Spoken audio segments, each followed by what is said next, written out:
সুনামগঞ্জে প্রতি বছর উৎপাদন হয় ২,৫০০ টন মিঠা পানির মাছের শুটকি। দেশের বাজার ছাড়িয়ে এখন এসব শুটকি ইউরোপ ও মধ্যপ্রাচ্যেও রপ্তানি হচ্ছে। তবে জেলায় শুটকির পাইকারি আড়ত না থাকায় বিক্রির জন্য যেতে হয় কিশোরগঞ্জ সহ অন্য জেলায়। পরিবহন ব্যয় ও বিপণনের ঝামেলা কমাতে এলাকায় আড়ত স্থাপনের তাগিদ ব্যবসায়ীদের। সুনামগঞ্জের অন্তত ৯০টি পল্লীতে উৎপাদন করা হয় পুঁটি, ট্যাংরা, বাইম, শোল সহ বিভিন্ন মিঠা পানির মাছের শুটকি। জেলার হাওর বিল নদী থেকে মাছ আহরণ করেন জেলেরা।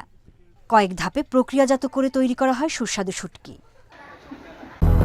200-র বেশি সার্ভিস ও ফিচারে লেনদেনের সব বিকাশ অ্যাপে সম্ভব।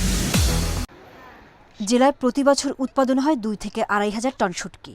তবে স্থানীয় কোনো পাইকারি আড়ত না থাকায় কিশোরগঞ্জ সহ বিভিন্ন জেলার বাজারে নিয়ে যেতে হয় ব্যবসায়ীদের। এতে পরিবহন ব্যয় ও বিপণনে ঝামেলা বাড়ে। মাছ তারা কিনা আনে, আমরা মন হিসাবে কাটি ১৫০ টাকা মন। মাছ আগে থেকে সংখ্যা মাছের কম হই। ফরিদগড়ি মাল, বিলের মাল, কিন্তু আমরা মাল খাইটিয়া শুকাইয়া পরে মাল আমরা কিশোরগঞ্জের রাইনে হাইয়া, কিশোরগঞ্জে চালানি আইনে, সিলেটও বেশি, মনগঞ্জও বেশি। ৫০-৬০ বস্তার মতন হয়েছে। তো গিয়েছে কিশোরগঞ্জ লইয়া ব্যবসা। এবার আমাদের মাল দামে কিনা হয়েছে, কিন্তু বিক্রি হয় নাই দামে। অনেক সময় দাম পায়, অনেক সময় দাম পাই না। বাংলাদেশের বিভিন্ন জায়গায় যায়, বাজার দর অনুযায়ী বিক্রি হয়। মৎস্য অফিস বলছে জেলায় প্রতি বছর ৪ থেকে ৫০০ কোটি টাকার শুটকির উৎপাদন হয়। গত বছরের তুলনায় এবছর শুটকির উৎপাদন বাড়ার আশা মৎস্য কর্মকর্তার। ২-২.৫ হাজার মেট্রিক টন পর্যন্ত শুটকি উৎপাদন হয়ে থাকে সুনামগঞ্জে।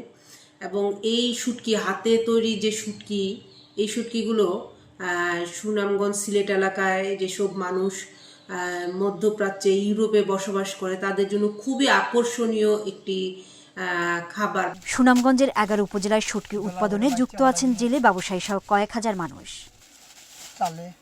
Independent news.